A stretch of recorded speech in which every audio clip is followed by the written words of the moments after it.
Olá a todos, retomando nossas gravações para o nosso aulão Esquenta Pé Sérgio. Nossa preparação visando o tão sonhado concurso da Polícia Civil. Paramos na questão número 8, já resolvemos, agora vamos iniciar da questão de número 9. Deixa eu trazer ela na tela para vocês e vamos aí nos ater à leitura. Durante uma abordagem em via pública, tendo suspeitado do comportamento de determinado condutor e constatada a rasura na Carteira Nacional de Habilitação, CNH, por ele apresentada, o policial rodoviário, após efetuar buscas no veículo e apreender mercadoria proibida, deu-lhe voz de prisão em razão da prática de crime de ação penal pública. Com referência a essa situação hipotética, assinale a alternativa correta. Letra A. A busca e apreensão no veículo foram ilícitas, já que o policial as realizou sem autorização judicial. Letra B. A situação caracteriza flagrante próprio em até 24 horas após a realização da prisão, deverá ser entregue a nota de culpa ao preso. Letra C. A identificação criminal do condutor não poderá ser feita uma vez que ele foi identificado civilmente pela CNH. Letra D. O policial poderá ser rolado como testemunha caso em que seu depoimento terá valor probatório superior ao do interrogatório do condutor. Letra E. Apenas a prisão do condutor dispensa a expedição de mandado e o policial deve aguardar todas as oitivas de formalização do auto de prisão em flagrante para sua liberação e recibo de entrega do preso. Vamos lá, a alternativa correta diante do que traz a questão número 9 é a letra B. Estamos diante, sim, de uma situação flagrancial. Após aí a fundada suspeita, se constatou a busca, se procedeu à busca no veículo e se constatou ali mercadoria proibida. Estamos diante, sim, de uma situação flagrancial, flagrante aí próprio. E uma vez formalizado esse auto de prisão em flagrante com as devidas comunicações, o preso, a ele vai ser entregue a nota de culpa.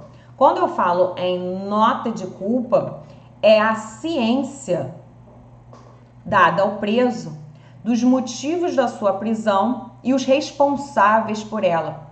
Isso, inclusive, é um direito constitucionalmente assegurado. Se você abrir na sua Constituição o artigo 5º, inciso 64, você vai ver que é direito do preso ter ali a ciência dos motivos e dos responsáveis pela sua prisão.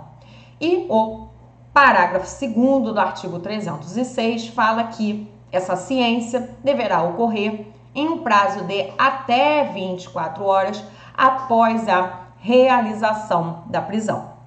Está devidamente correto. Letra B, parágrafo 2º do artigo 306 do CPP. Vamos analisar as demais alternativas e ver ali o erro delas.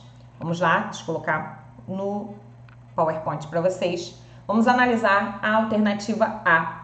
A busca e a apreensão no veículo foram ilícitas, já que o policial as realizou sem autorização judicial.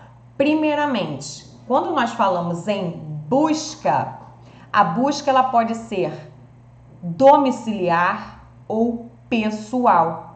Tanto a busca domiciliar quanto a busca pessoal, a regra é que dependem de mandado judicial. Então, tanto para a busca pessoal, tanto para a busca domiciliar, é necessário um mandado judicial. E no que se refere à busca pessoal, que é o objeto aqui da nossa questão, atenham-se lá a leitura do artigo 244 do Código de Processo Penal. Eu vou pegar aqui o artigo 244 e, por favor, vocês façam o mesmo, abrindo aí o vai-de-meco de vocês e grifem essas expressões que eu vou aqui destacar. Olha como é que começa a redação do artigo 244. Deixa eu colocar aqui para mim. Olha como começa a redação do artigo 244. A busca independerá de mandado. A busca independerá de mandado. No caso de prisão, grifa, prisão, fundada suspeita, não estou lendo ipsiliteri o artigo 244, não. Eu estou lendo as expressões que você deve grifar na sua lei. Então, no caso de prisão, depois fundada suspeita, depois curso da busca domiciliar. Então, quando eu leio o artigo 244 do CPP, que ele fala, no caso, a busca pessoal independerá de mandado, aí coloca prisão, fundada suspeita e no curso da busca domiciliar, o legislador está querendo dizer o seguinte para mim, em regra, a busca pessoal também depende de mandado.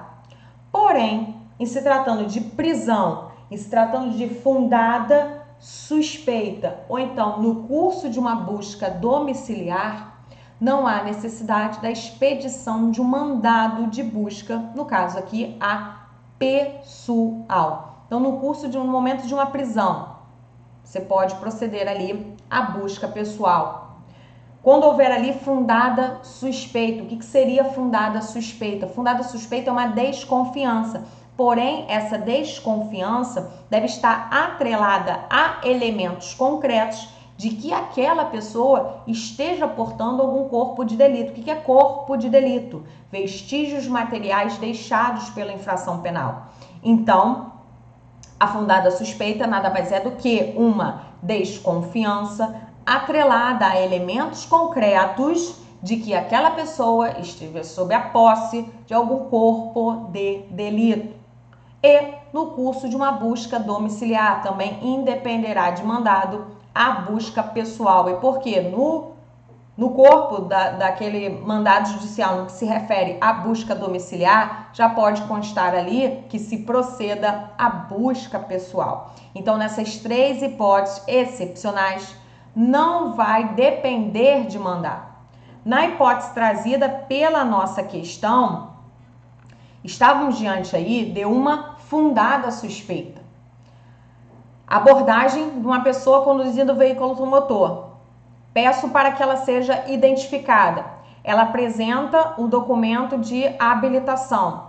Porém, esse documento de habilitação tem ali uma rasura. Primeiramente, com a rasura daquele documento, eu já começo a ter uma desconfiança se efetivamente aquela pessoa que me apresentou o documento é aquela que está descrita ali. É aquela que está sendo identificada por aquela documentação. Então, já há ali uma suspeita em relação se efetivamente a pessoa que apresenta o documento é a que está ali descrita naquela identificação. E com isso, eu posso proceder ali à busca pessoal. E, consequentemente, no momento que eu procedi à busca pessoal, em razão dessa fundada suspeita, no momento dessa abordagem, eu me deparei aí com mercadoria proibida. Então, a busca, ela não foi ilícita. Passou-se aí de uma fundada suspeita, atrelada consequentemente a elementos concretos, e chegou à apreensão dessa mercadoria proibida. Não havia necessidade de autorização judicial, como já frisamos com a leitura do artigo 244 do CPP. Ok? Continuando. Alternativa B é a nossa...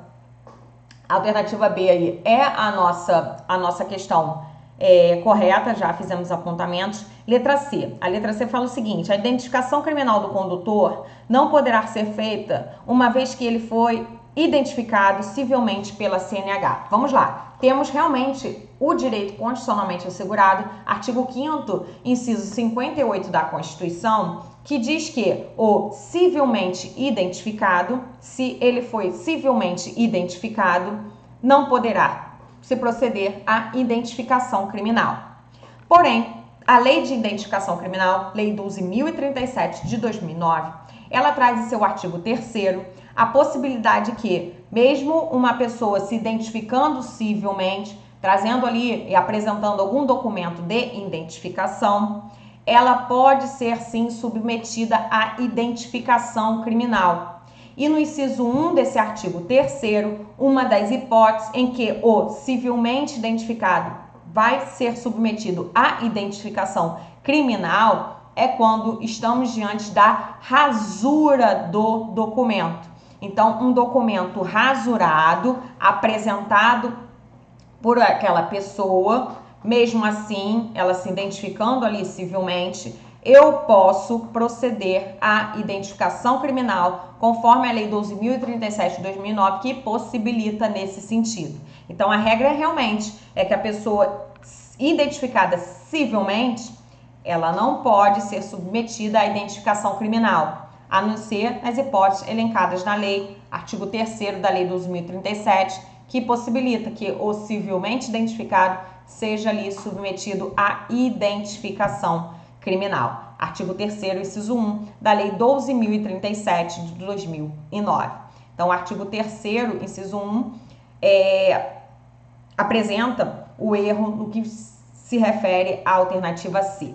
Vamos lá. Letra D. O policial poderá ser arrolado como testemunha, caso que seu depoimento terá valor probatório superior ao do interrogatório do condutor. Primeiramente, realmente, o policial ele pode ser sim arrolado como testemunha, mas não há que se falar em valor probatório das provas superiores a outra.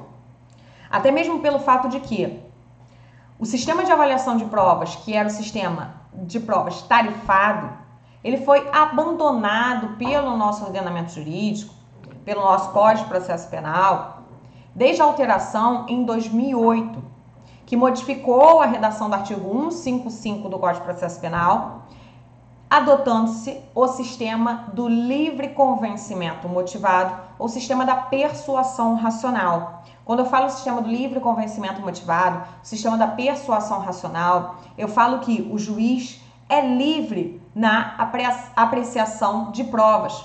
Não é como na prova tarifada, em que havia um valor pré-determinado de cada prova. E o juiz, ao final, para proferir a sua sentença, ele fazia ali uma soma aritmética e, com isso, ele poderia vir a condenar ou não. Inclusive, a confissão era a rainha das provas, em que pese ao longo de toda a instrução não tivermos nenhuma prova produzida em relação à materialidade daquela infração penal, a autoria no que se refere àquela infração penal, mas o autor do fato, o acusado, ele confessasse, a confissão como era a rainha das provas, o juiz poderia condenar com base única e exclusivamente nela. Mas isso era quando da adoção do sistema da prova tarifada, onde as provas possuíam um valor pré-determinado em lei. E o juiz, ao final, fazia a soma aritmética para que procedesse ou não a condenação. Agora estamos diante, agora não, desde 2008, estamos diante do sistema do livre convencimento motivado ou da persuasão racional, onde o juiz é livre para apreciar a prova, desde que venha a fundamentá-la.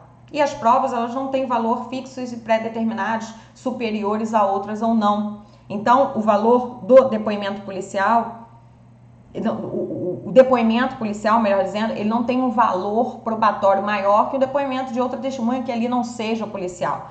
Enfim, ele pode ser sim arrolado como testemunha, mas o depoimento dessas testemunhas não tem um valor probatório superior ou inferior aos dois demais, ok? Então, a alternativa D está incorreta. Voltando aqui e vamos apontar o erro da E.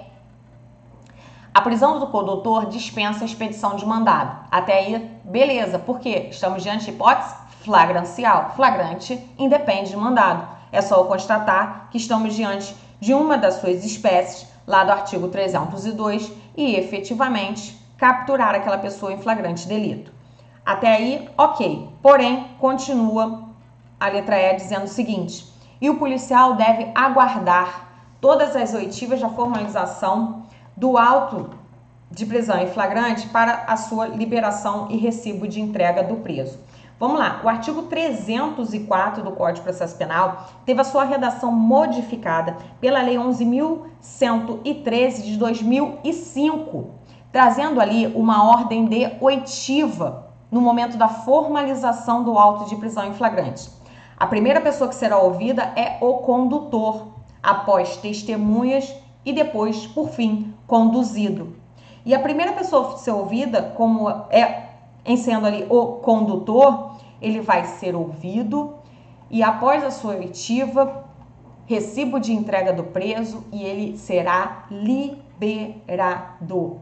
Não há necessidade de se aguardar a oitiva de todas as demais pessoas, testemunhas, conduzido, para ver ali a formalização do APF e o condutor ser liberado. desde 2005, com essa alteração do artigo 304 do CPP, o condutor ele é o primeiro a ser ouvido e, consequentemente, o primeiro a ser liberado, sem que haja necessidade ali de se ouvir as demais pessoas para formalizar aquela prisão e, consequentemente, liberar o seu condutor. Ok? Então, o 304, com a redação dada lá pela Lei 11.113 de 2005, alterou a ordem de oitivas da formalização do APF e, consequentemente, o condutor é o primeiro a ser ouvido, o primeiro a ser liberado com o recibo ali de entrega do preso. Ok? Então, a alternativa E também está errada, sendo a questão de número 9 o gabarito letra B. Continuando, questão aí de número 10. Questão de número 10 traz o seguinte: 10 minutos após um assalto em uma loja de aparelhos eletrônicos, Francisco é abordado pela polícia militar em atitude suspeita, na posse de 5 caixas de telefones celulares. Em consulta ao gerente do estabelecimento, a polícia militar confirma que os telefones celulares são produtos de roubo. Francisco está em situação de flagrante. Letra A, prorrogado. Letra B, presumido. Letra C, próprio. Letra D, não está em situação flagrancial. Letra E, impróprio. Então, 10 minutos após um assalto numa loja de aparelhos celulares, policiais militares se deparam com Francisco em atitude suspeita na posse de 5 caixas de telefone celular. Em consultas ali, constataram que aqueles telefones celulares tinham sido produtos de roubo. Está em situação flagrancial? Sim. Qual a hipótese? Do 304, inciso 4 do Código de Processo Penal, que traz aí o flagrante presumido, também chamado de ficto ou assimilado. Essa espécie de flagrante, para que nós nos deparemos com ela, quando é que eu vou estar diante aí do flagrante presumido, ficto ou assimilado do 302, inciso 4 do CPP? Preencher aqui 3 requisitos. Eu tenho que ter um encontro, esse encontro deve ocorrer logo após e deve haver uma presunção de autoria. Então, eu tenho que encontrar aquela pessoa logo após a prática da infração penal e aquela pessoa esteja portando instrumentos, objetos ou papéis que façam presumir ser ela autora de determinada infração penal. Então, encontro, logo depois, presunção de autoria. E o Francisco ele foi encontrado, logo depois tinha acabado praticamente de acontecer a situação de roubo em uma loja, em um estabelecimento de aparelhos eletrônicos, e ele estava portando ali o corpo de delito, que seria o objeto de roubo, que foi os telefones celulares. Então, é sim eu falei roubo, mas está assalto ali, mas enfim, é uma situação de crime, seja aí crime patrimonial de furto, seja aí um crime de roubo, mas enfim, foi um assalto. Então, estamos diante sim de uma situação flagrancial do artigo 304, ele não foi perseguido, mas ele foi sim encontrado, os policiais militares o abordaram em uma atitude suspeita, com 5 caixas de telefones celulares, que foi ali posteriormente constatado que teria sido objeto de um crime patrimonial, seja aí roubo ou furto, em uma loja de aparelhos eletrônicos. Então, a letra B, presumido é a espécie de flagrante da questão 10, também chamada aí de flagrante ficto ou assimilado. Ok? Então, a nossa questão número 10, o gabarito é a letra B. Continuando, vamos agora para a questão de número 11. A principal testemunha de um estupro foi ameaçada. O promotor de justiça oferece a denúncia e pediu a prisão preventiva do acusado, que está devidamente qualificado, tem endereço certo, atividade laborativa lícita no distrito da culpa e ainda folha de antecedentes criminais sem outras anotações. Caso o juízo defira o requerimento de prisão preventiva, deverá fundamentar com base: letra A, descumprimento de medida cautelar imposta; letra B, garantia da ordem pública; letra C, conveniência da instrução criminal; letra D, garantia da ordem econômica; letra E, garantia da aplicação da lei penal. Então, temos aí um crime de estupro. Uma testemunha foi ameaçada. O promotor oferece a denúncia e pede a prisão preventiva. Qual é o fundamento que pode ser utilizado por esse promotor para embasar ali o seu pedido de prisão preventiva? Primeiramente, prisão preventiva, tema de extrema importância que com certeza vai aparecer na nossa prova. Primeiro, se trata do tema prisão, super importante, qualquer de suas espécies, e prisão preventiva, extrema importância também porque tivemos alteração legislativa recente, Lei 13964 de 2019, que é o nosso pacote anticrime, trouxe aí alterações significativas nessa espécie de prisão. Artigo 311, teve ali uma alteração bem importante, ou seja, ali o artigo 311 traz o quê? Os legitimados a requererem a prisão preventiva, a se manifestarem pela prisão preventiva. O que o artigo 311 teve uma alteração significativa? Ele retirou, com a Lei 13964 de 2019, foi retirado a possibilidade de decretação da prisão preventiva de ofício. Anteriormente era possível, porém na fase de instrução judicial, o juiz virá decretar a prisão preventiva de ofício. Porém, com o pacote de crime, que é a Lei 13964, foi retirada essa possibilidade. E em nenhuma fase da persecução penal, seja na fase de investigação preliminar, seja na fase de instrução judicial, é possível se decretar a prisão preventiva de ofício. Então, os seus legitimados, elencados lá no artigo 311, quem são eles? Está lá o Ministério Público, o querelante, o assistente de acusação e o delegado de polícia. Eles têm que demonstrar à autoridade judicial que estão presentes fundamentos ou pressupostos do artigo 312, somados aos 2 requisitos do artigo 313, para que aí sim venha a ser decretada a prisão preventiva. Os fundamentos, também chamados de pressupostos de aplicabilidade da prisão preventiva, estão lá no artigo 312 do CPP, onde deverá ser demonstrado por esse legitimado que temos ali preenchido o fumus commis delicti e também o periculo in liberdade. O que seriam ambas essas expressões? Quando eu falo em fumus commis delicti, eu falo está descrito ali no 312, grifa ali na sua lei, um pouco mais ao final, quando fala, houver prova da existência do crime, indício suficiente de autoria.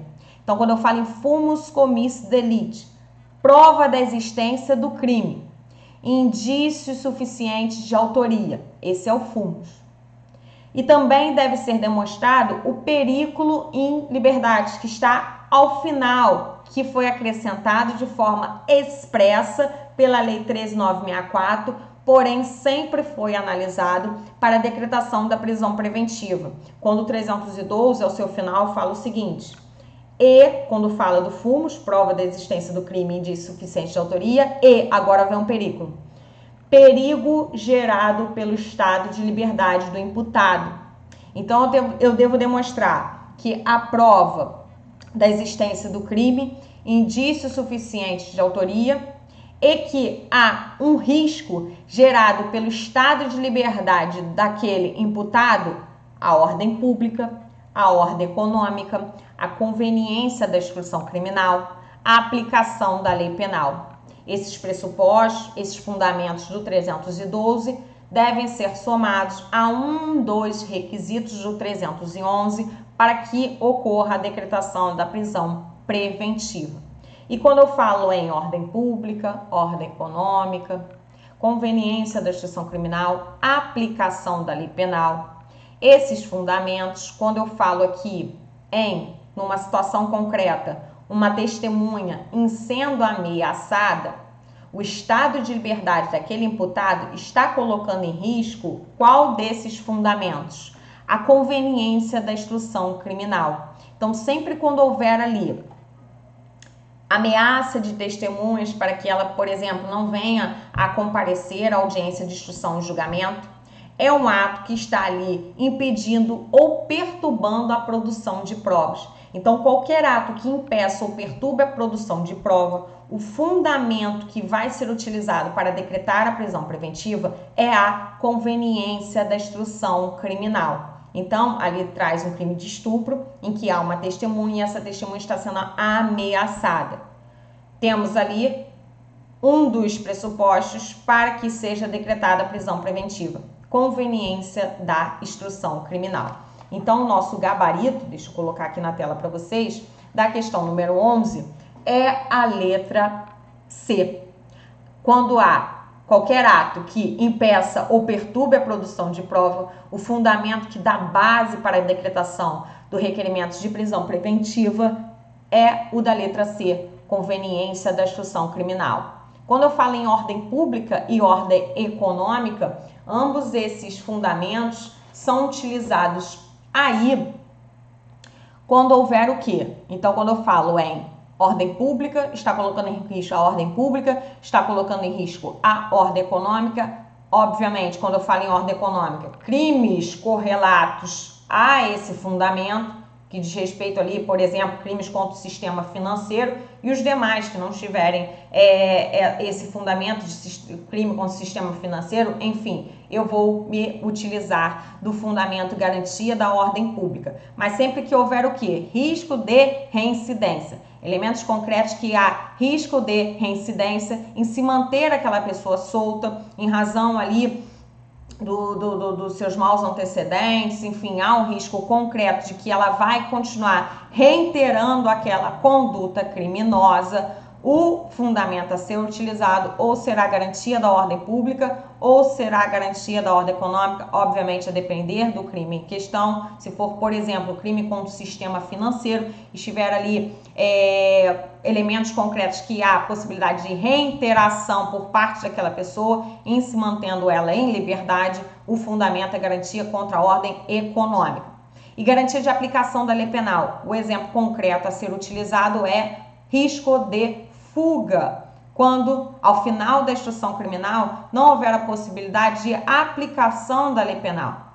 Com a fuga, trazendo ali elementos concretos que há possibilidade de fuga, obviamente um decreto condenatório não vai poder ser aplicado. Então, está sendo colocado em risco o quê? A aplicação da lei penal. E esse é o fundamento, nesse caso, a ser utilizado quando há um exemplo aqui de risco de fuga para a decretação da prisão preventiva. Então, na nossa questão número 11, ameaçar a testemunha é um ato que impede, perturbe a produção probatória. E o fundamento a ser utilizado é a conveniência da instrução criminal. Letra C. Então, questão número 11, letra C. Ok? Vamos para mais uma questão, antes de a gente cortar o bloco e iniciar um próximo bloco. Vamos lá. Questão de número 12. Questão de número 12 fala o seguinte. Rodrigo, deixa eu me tirar aqui para vocês visualizarem direito. Rodrigo, aparentemente portador de doença psiquiátrica, está sendo investigado pela autoridade policial em razão de suposto cometimento de crime de dano qualificado. O delegado de polícia vislumbra a necessidade de instauração de incidente de sanidade mental. Sobre a situação apresentada, assinale a opção correta. Letra A. O incidente é processado nos autos principais, facultado ao MP, à defesa, a apresentação de quesitos e a indicação de assistente técnico. Letra B. O prazo para a realização dos exames médicos periciais é de 45 dias, improrrogáveis. Letra C. Instaurado o incidente de sanidade mental, o juiz deverá determinar a suspensão do processo e o prazo prescricional. Letra D. Se os médicos concluírem que o suposto criminoso adquiriu a doença após a prática do crime, o processo ficará suspenso, retomando a sua marcha, caso o réu ou indiciado se restabeleça antes do prazo prescricional. Letra E.